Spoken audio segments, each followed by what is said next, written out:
lorsqu'on parlera de l'agneau.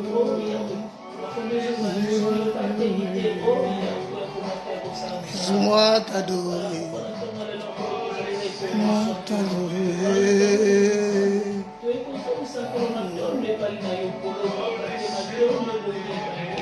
Laisse-moi l'élever car tu es le Seigneur. Laisse-moi l'exalter car il est le Maître. Laisse-moi l'exalter car il est le pain de vie. Alléluia. C'est le nom au-dessus de tous les noms. La race, c'est le nom au-dessus de tous les noms. Tout genou fléchira lorsqu'on parlera de l'agneau. Tous les noms fléchiront lorsqu'on parlera de Jésus. Alléluia. Tombwa mamonza tonatongo. Tombwa mayesu pamola mamokeli nyonso. Alléluia, alléluia, alléluia. Toi qui as reçu le nom qui est au-dessus de tout nom, Jésus. Devant toi, tout genou fléchit. Voilà pourquoi nous sommes là devant toi, Père éternel. Voilà pourquoi nous sommes là, Seigneur de gloire. Oh, toi qui es le Saint d'Israël, toi qui es le pain, toi qui es le narcisse de Saron, toi qui es l'agneau, toi qui es le Créateur. Père éternel, nous te bénissons. Nous te bénissons l'agneau, nous te bénissons l'agneau, nous te bénissons le Créateur. Yesu, Yesu, Yesu, Yesu, Yesu, Yesu, Yesu, Yesu, tongwa mana yo monzoto na tongo. Hosanna, Alléluia, Hosanna, Hosanna, Alléluia, Hosanna, Alléluia, Hosanna, Alléluia, Hosanna, Hosanna, Hosanna, Hosanna, Hosanna, Hosanna, Hosanna,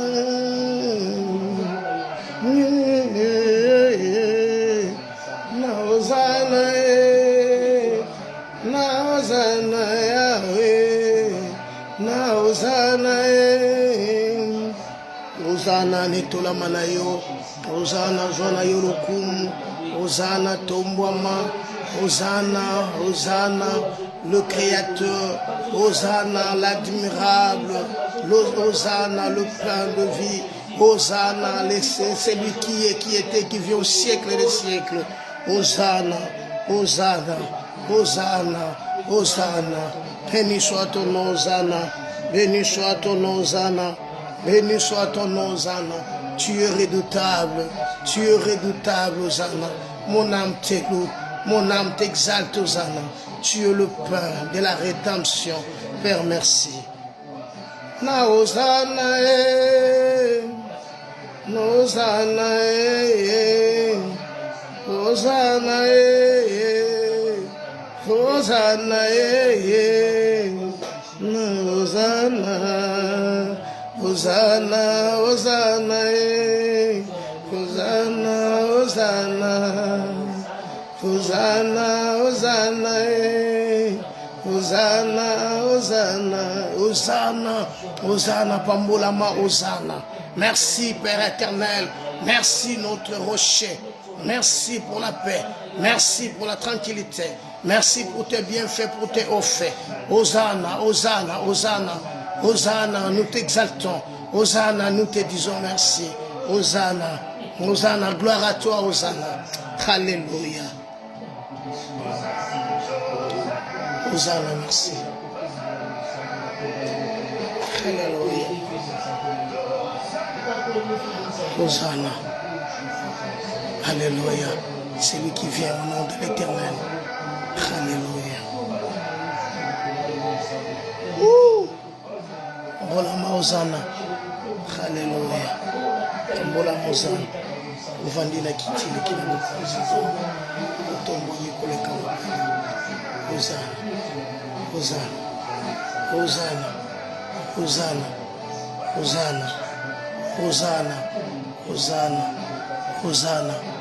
Hosanna, Hosanna, Hosanna, Hosanna, Hosanna, merci. Merci notre rocher. Merci, merci. Merci le pain. Merci, merci, merci. Nous sommes là devant toi. Nous sommes là devant toi, Hosanna. Toi qui es notre rocher. Papa, merci.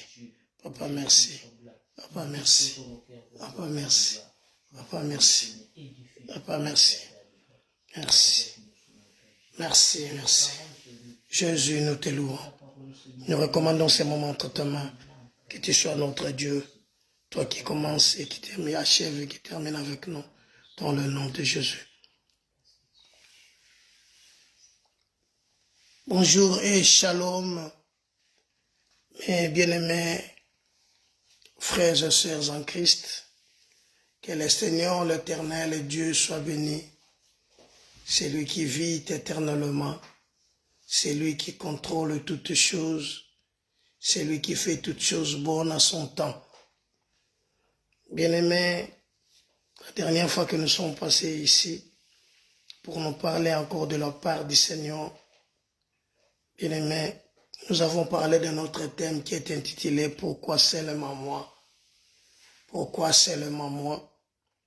Nous avons souligné la définition, c'est une question posée. Mais dans la plupart des cas, ces questions sont posées dans la famille pour savoir, la cause ou la raison.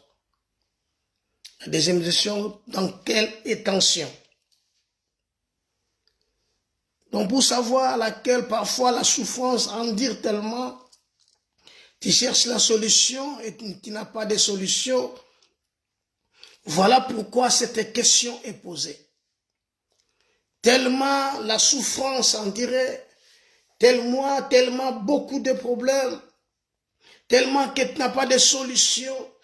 Tu cherches des mariages, tu cherches quelque chose, il n'y a pas de solution. Voilà, c'est là maintenant la question intervient, la question maintenant vient se poser. Pourquoi seulement moi? Si tu tournes à gauche, tu regardes tes amis, tu tournes à droite, tu regardes tes soeurs ou dans la famille, tous sont en bonne, tout ce que les gens font, ils prospèrent. Mais de ton côté, il n'y a que la misère, il n'y a que la souffrance. Voilà pourquoi les gens se posent des questions, pourquoi seulement moi? Et nous avons bien dit, bien aimé, la solution, c'est Christ. Voilà pourquoi même Jérémie avait posé cette question, pourquoi ma souffrance est-elle continuelle? Pourquoi? Pourquoi ma souffrance est-elle continuelle? Donc il est prophète, il a posé cette question. Dans ta vie aussi tu as droit. Mais nous sommes venus pour te montrer le chemin que tu peux emprunter pour ta réussite, pour avoir la réponse. C'est Christ. C'est Christ. Christ dit, si le monde me haït, il haïra aussi. Bien aimé, en acceptant Christ, c'est alors que tu réussiras.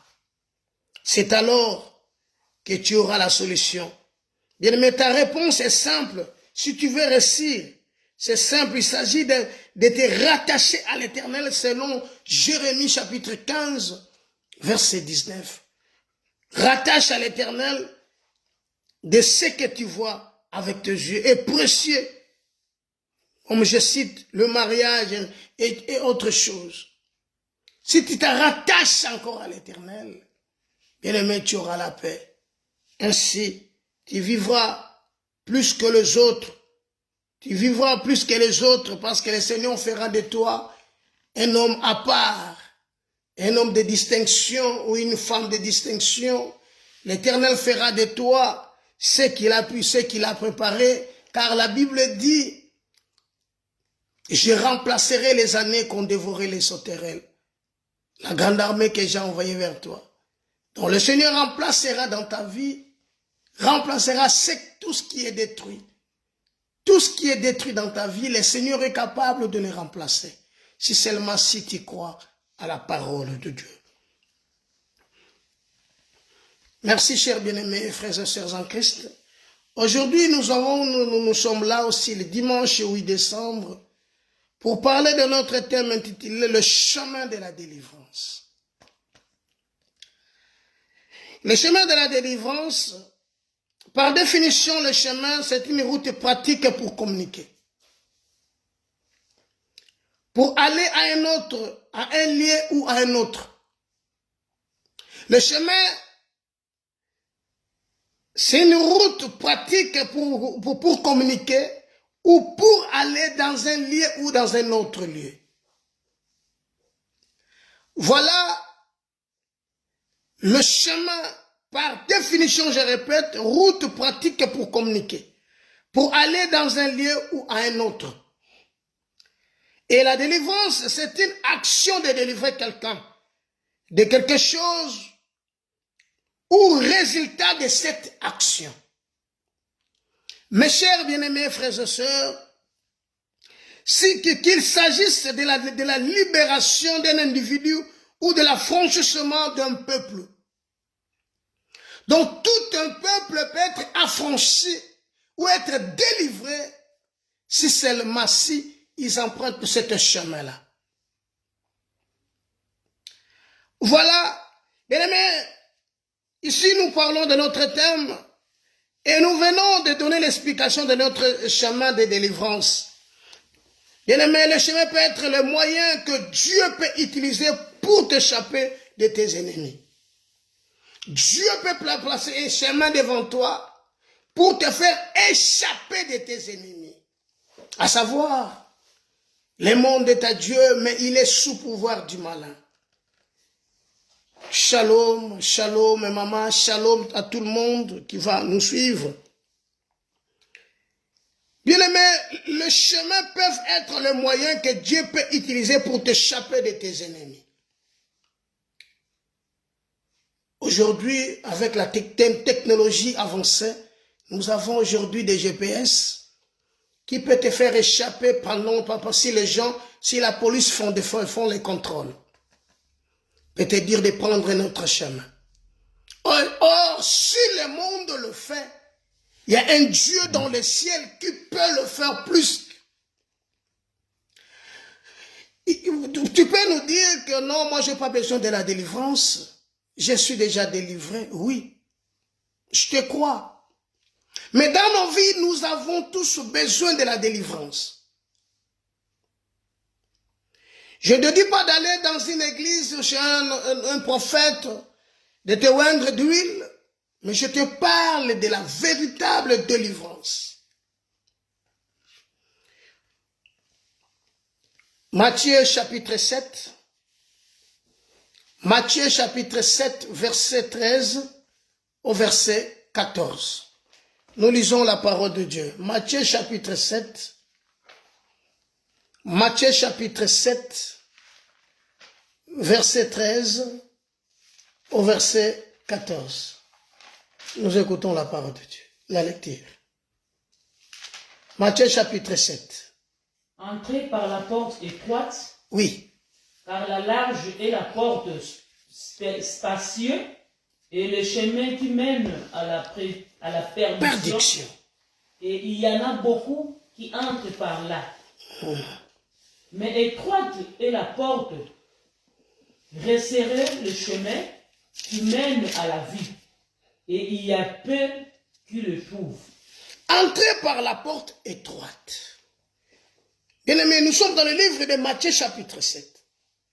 Entrez par la porte étroite. Or, notre thème est intitulé « Le chemin de la délivrance ».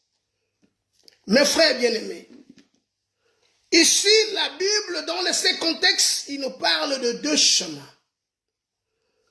Une route qui est étroite et l'autre qui est une porte espacieuse. Le chemin qui mène à la perdition. Or, la porte étroite ne mène pas à la perdition. Mais la porte de la perdition, c'est qui est espacée. Il y en a beaucoup qui entrent par là. Dans le verset 13, la Bible dit, il y a beaucoup qui entrent par là. Cela nous fait montrer que cet chemin qui est spacieux, est trop dangereux. Mais dans ce contexte, la porte étroite, c'est le chemin qui mène à la vie. Vous comprendrez qu'Adam, il était dans le jardin et Ève, ils avaient la vie en eux. Mais quand l'autre est venu, l'autre lui a dit, Dieu a-t-il réellement dit que vous ne toucherez pas à cet arbre? Bien aimé, en eux, ils avaient déjà la vie. Mais ils ont pris les fruits. Ève a pris, elle mangea et elle donna à son mari. Bien aimé, les yeux peuvent nous tromper, tes yeux peuvent te tromper, en te sous-estimant toi-même. Mais la porte étroite, c'est le chemin qui mène à la vie. Là, il n'y a pas beaucoup qui veulent entrer dans cette porte étroite. Voilà pourquoi la Bible dit, beaucoup sont appelés, moins d'élits. Moins d'élits. La deuxième des choses, large et spacieux, c'est le chemin qui mène à la perdition. C'est là où il y a des problèmes. Les chemins qui mènent à la perdition, c'est là où il y a des problèmes. Beaucoup viennent à l'église. Beaucoup sont dans l'église. Beaucoup sont des intercesseurs, des gagneurs d'âmes. Quoi sais-je encore? De donateurs dans des églises. Mais ils ne veulent pas entrer par la porte étroite. Mais ils sont dans le spacieux. Pourquoi? Je m'explique. Tu le trouveras. Paul dit ceci. Ce que j'aime, je ne le fais pas. Mais ce que je ne fais pas, je le fais. Là, j'ai compris, ce n'est plus moi qui le fais. Mais c'est le péché qui habite en moi. Large d'espacer le chemin qui mène à la perdition, c'est là où il y a beaucoup de pauvres. Beaucoup viennent à l'église. L'espacer jusque-là, ils n'ont pas encore compris que c'est le chemin qui mène à la perdition. Ils sont dans l'église et ils sont dehors. Donc, ils n'ont jamais entré par la porte étroite. Ils n'ont pas encore entré. Mais ils sont entrés. Aujourd'hui, il est dimanche. Si tu vas à l'église, tu trouveras beaucoup de gens qui sont en train de danser, beaucoup de gens qui sont en train de prier, et beaucoup de gens qui sont en train de donner leurs offrandes. Surtout le 31 décembre. Le 25 et le 24 et le 31 décembre. Il y aura des foules immenses. Là, vraiment, là, tout le monde, il a peur, parfois il peut mourir. Il y a des veillées qui seront organisées partout. De prières. Mais après tout ça, après ces événements, voilà, maintenant les gens prennent des hommes de Dieu ou des serviteurs comme de bonnes chansons, dit Ézéchiel.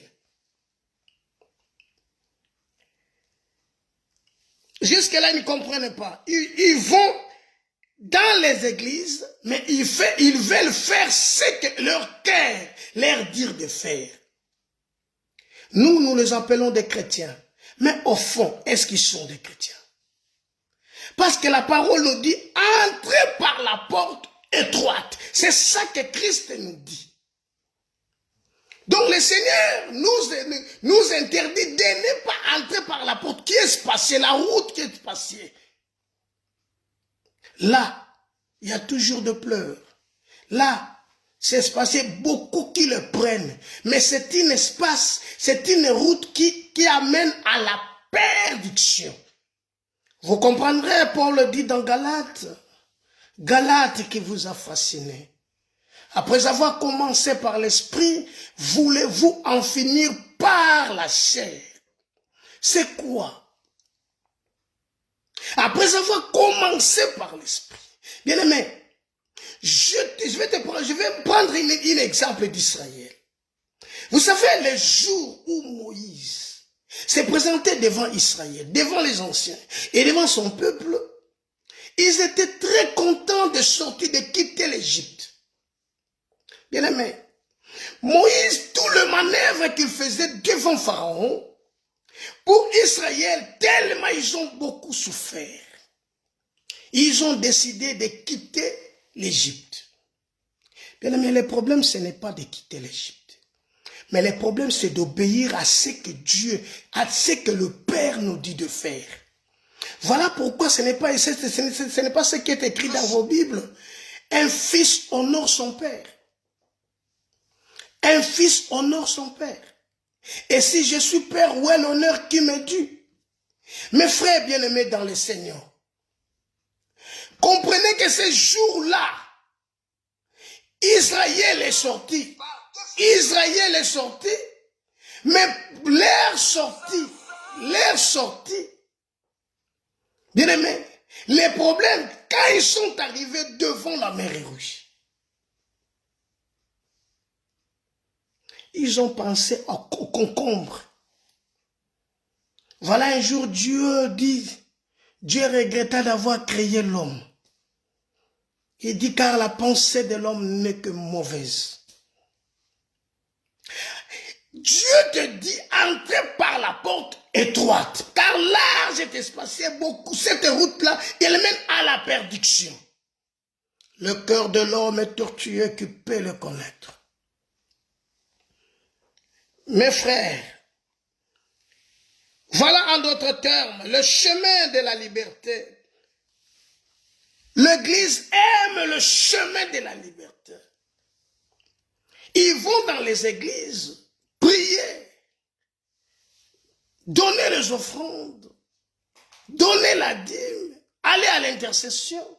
Mais leur désir, c'est d'être libre, de faire ce qu'ils veulent. Mais de ne pas obéir, pratiquer la parole. Voilà pourquoi la Bible dit, ce n'est pas tout ce qui dit Seigneur, Seigneur qui hériteront les royaumes, mais celle-là qui fait la volonté du Père. Entrez par la porte étroite. La porte étroite est devant toi. Paul dit, c'est la parole de foi, la parole près de toi, dans ton cœur et dans ta bouche. Mais c'est la parole de foi que nous prêchons. Mes frères, mes amis, collègues, il est temps pour nous de faire l'extrospection de notre vie et de choisir le chemin et d'en prêter une. Car celui qui doit venir viendra et ne tardera pas. Les gens viennent dans nos églises, les gens viennent dans nos églises, mais le monde aime. Christ dira ceci, si j'étais de ce monde, le monde m'aimerait. Ils m'ont haï. Mes frères, chers amis, quand Israël allait en Égypte, Pharaon ne voulait pas leur donner la liberté. Mais par contre, les Égyptiens étaient libres parce qu'ils étaient dans leur pays.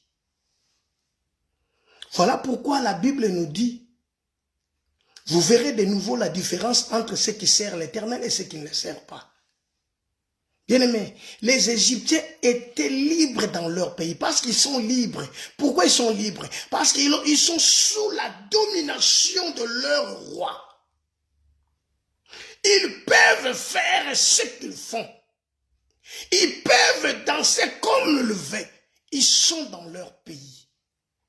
Ils sont dans leur royaume. Ils sont sous la domination du grand pharaon. Par contre, Israël n'avait pas droit de la liberté parce qu'ils étaient des esclaves. Je me fais comprendre. Alléluia. Je te montre la différence de tous les deux peuples. L'autre est esclave à l'étranger. L'autre, l'un, il est le propriétaire. Donc, il est né égyptien.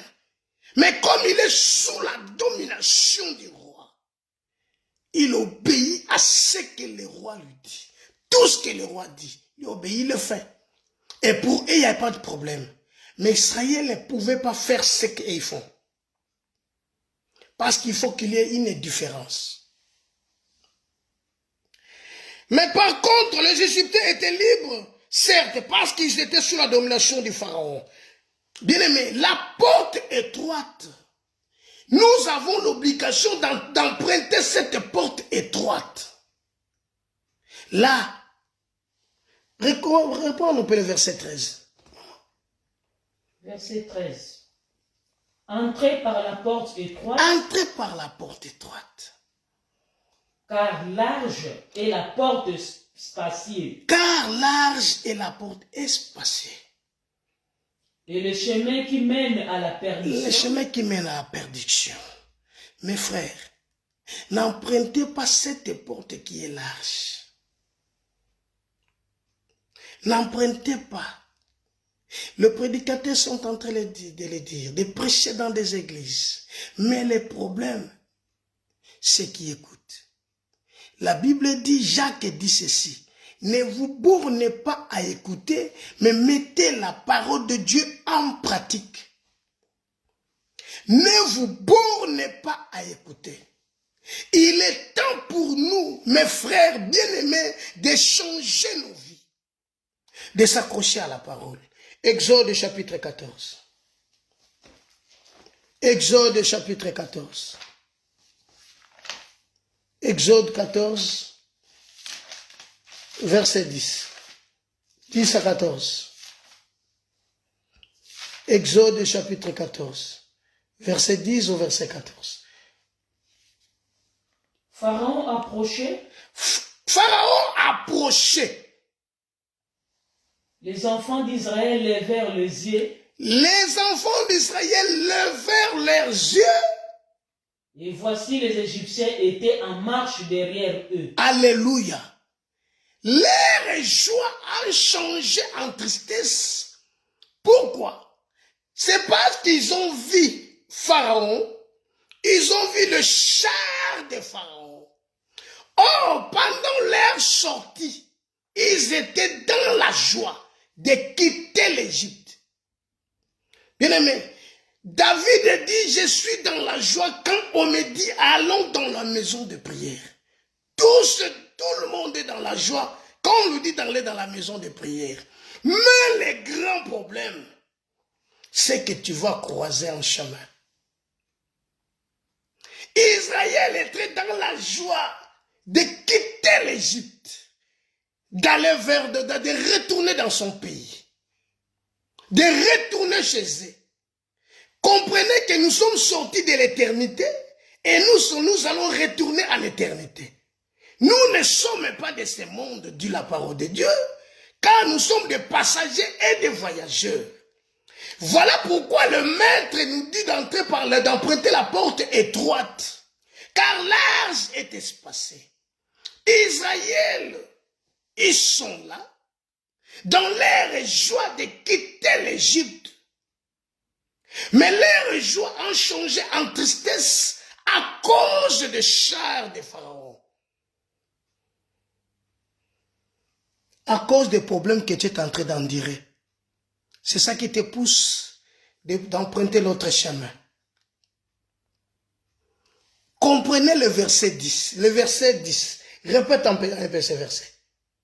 Pharaon approchait. Pharaon approchait. Bien-aimé, l'ennemi approche. Les problèmes sont approchés.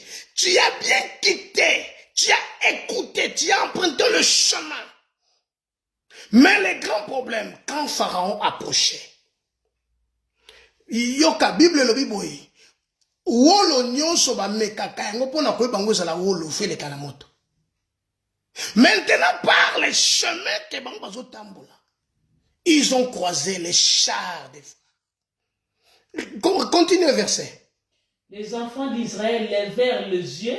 Les enfants d'Israël levèrent les yeux. Et voici les Égyptiens étaient en marche. Et voici les Égyptiens étaient en marche derrière eux. Voici les Égyptiens étaient en marche derrière eux.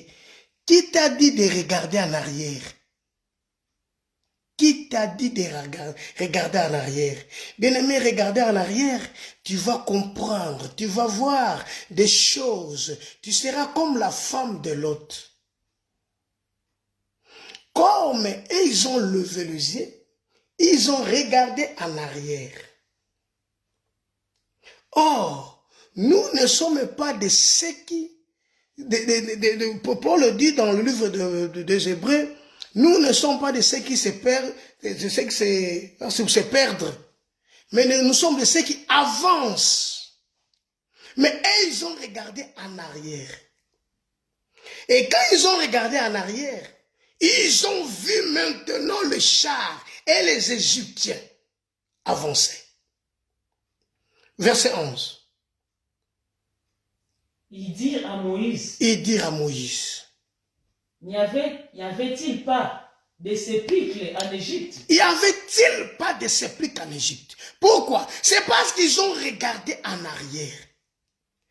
Christ dit, celui qui tient les chariots, s'il regarde en arrière, il n'est pas digne de les pousser. Mes frères, la porte étroite, beaucoup abandonnent la porte étroite à cause de problèmes. L'autre fois, tu peux minimiser la mer. Oh, c'est la mer.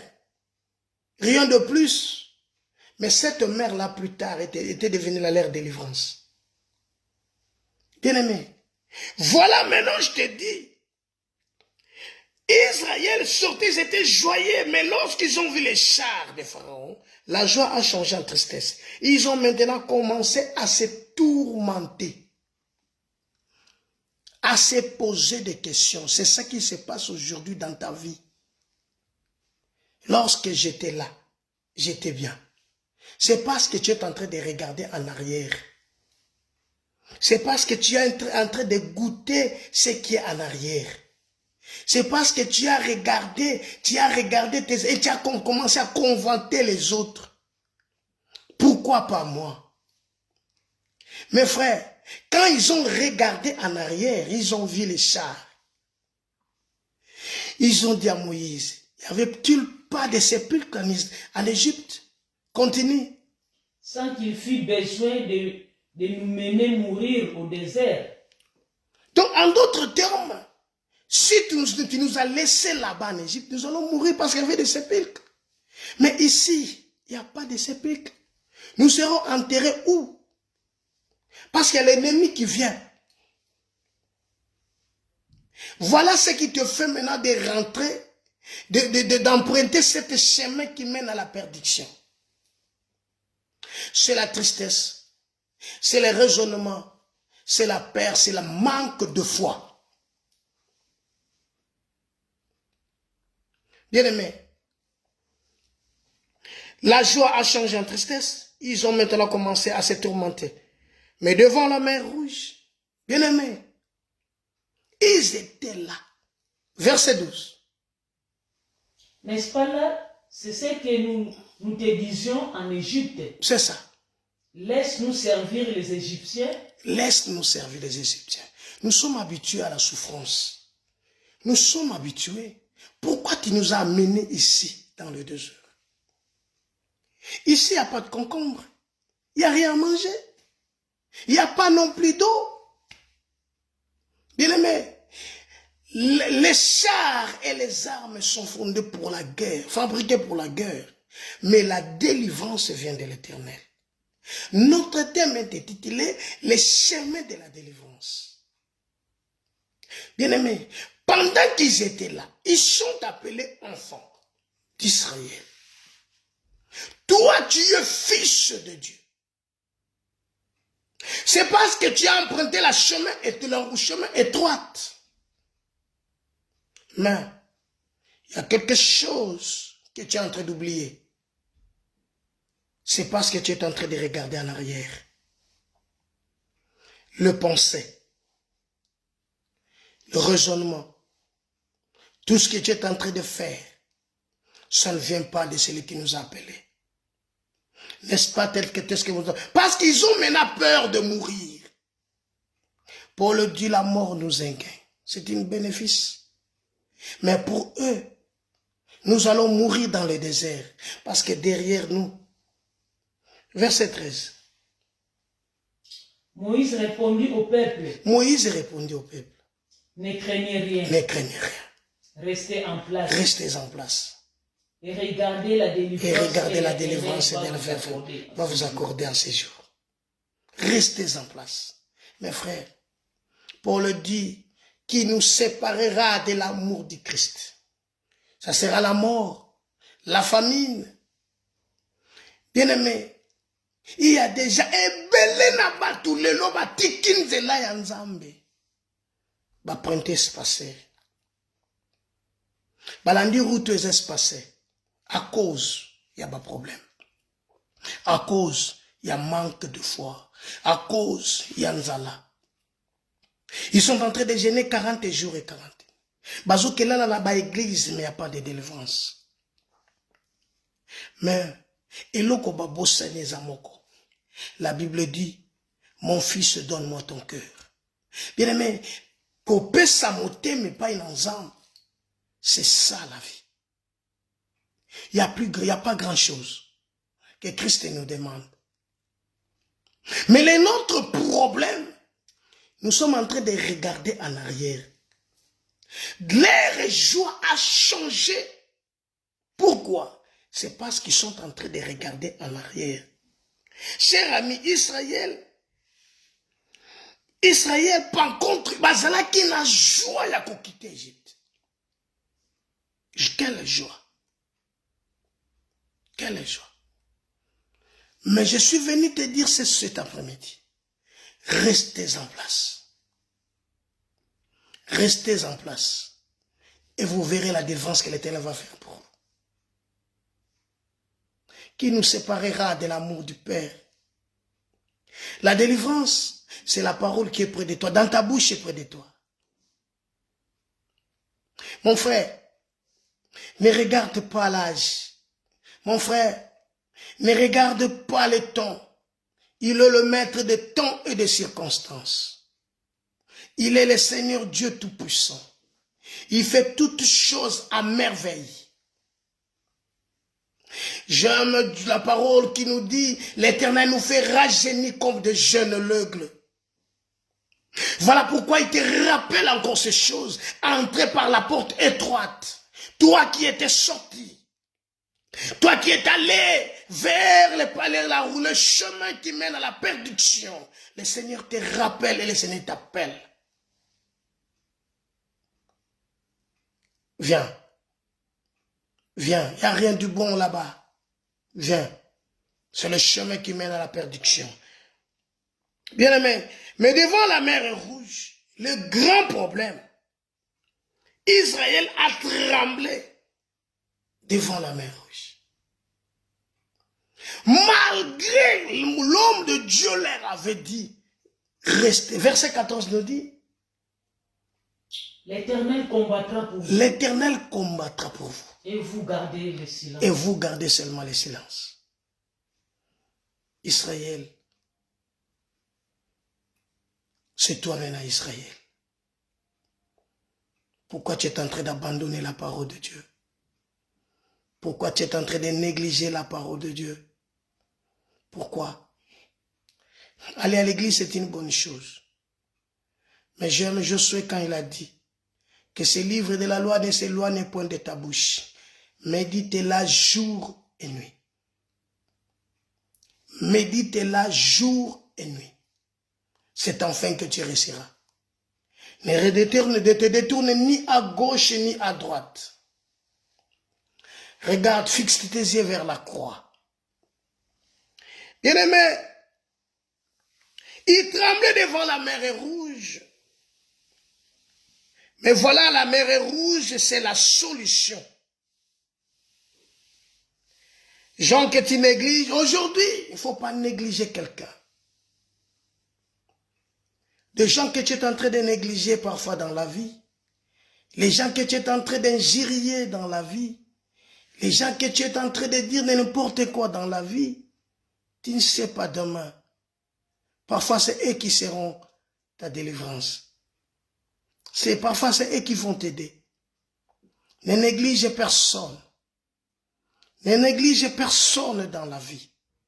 Ce n'est pas seulement ta mère, ta fille, ou ton frère, ou ton fils qui peut t'aider. Ne néglige personne. Celui qui est en Christ, il ne néglige personne. Car tout homme, tout est utile. Je vais te donner maintenant la solution. Hébreux chapitre 10. Hébreux chapitre 10. Livre des Hébreux. Chapitre 10. Je vais maintenant te montrer la solution de ta délivrance. Hébreux chapitre 10. Verset 19. Hébreux chapitre 10, verset 19. On continue. Ainsi donc. Ainsi donc. Frères, puisque nous avons au moyen du sang de Jésus, puisque nous avons au moyen du sang de Jésus, une libre entrée dans le sanctuaire. Une libre entrée dans le sanctuaire. La porte étroite, c'est le libre accès dans le sanctuaire. C'est le sanctuaire de Dieu. C'est là où Christ réside. C'est là où Dieu réside. C'est là où Dieu a placé son nom. Comme nous avons le libre accès. Je t'avais dit que les Égyptiens, ils étaient libres dans leur pays. Mais c'est parce qu'ils étaient sous la domination des pharaons. Le monde, tous ces gens qui sont dans le monde aujourd'hui, bien aimés, ils sont libres parce qu'ils sont dans leur royaume. Nous sommes des enfants de Dieu mis à part. Voilà pourquoi je t'avais dit, il faut qu'il y ait une différence entre ceux qui servent le Seigneur et qui ne le servent pas. Mais puisque nous avons une libre accès dans le sanctuaire, continue. Par la route nouvelle, par cette route nouvelle, par la route nouvelle et vivante, oui, qu'il a inaugurée pour nous, au travers du voile, c'est-à-dire de sa chair. Yes. Continue. Et puisque nous avons un souverain sacrificateur établi sur la maison de Dieu, approchons-nous avec un cœur sincère. Approchons-nous donc avec un cœur sincère. Bien-aimé, nous devons approcher de Dieu avec un cœur sincère. Dans la plénitude de la foi. Si nous ne nous approchons pas devant Dieu avec un cœur qui est sincère, avec un cœur qui est dévoué, avec un cœur qui est rempli d'amour, avec un cœur qui est rempli de la gloire de Dieu, avec un cœur qui est rempli de sentiments qui est en Christ, qui est l'amour, nous ne verrons pas le Christ. Malgré je suis à l'église et ça fait 15 ans, 20 ans, 30 ans, 40 ans à l'église. Je ne verrai pas la gloire de Dieu. Approchons-nous donc. C'est le verset 22. Approchons-nous donc avec un cœur sincère, dans la plénitude de la foi. Donc nous devons nous approcher de Dieu avec un cœur qui est sincère. Un cœur qui ne haït pas. Voilà pourquoi Christ dira ces jours-là, tu aimeras ton prochain comme toi-même. Comment tu dis que tu es l'enfant de Dieu, tu es ton frère ou ta sœur? Tu aimeras le Seigneur. Donc tu dois t'approcher devant Dieu avec un cœur qui est sincère. Avec un cœur sincère. Le cœur purifié des mauvaises consciences et le corps lavé de nos pires. Retenons fermement la profession de notre espérance, car celui qui a fait la promesse est fidèle. Veillons donc les uns les autres pour exciter l'amour aux bonnes œuvres. Mais ce qui est très important, approchons-nous donc avec un cœur sincère. Un cœur sincère dans la plénitude de la foi. Mes frères, mes bien-aimés dans le Seigneur, ce qui est très important, le chemin de la délivrance, c'est le cœur sincère et la plénitude de la foi. Donc la foi, c'est le chemin de la délivrance. Tu veux la délivrance? Tu veux être délivré? C'est de croire simplement à la parole de Dieu. Si tu crois, Christ a dit à Marie, ne t'ai-je pas dit que si tu crois, tu verras la gloire de Dieu? Malgré les souffrances, malgré la tempête, malgré des problèmes qui t'endurent, je te dis, ma soeur, mon frère, crois seulement.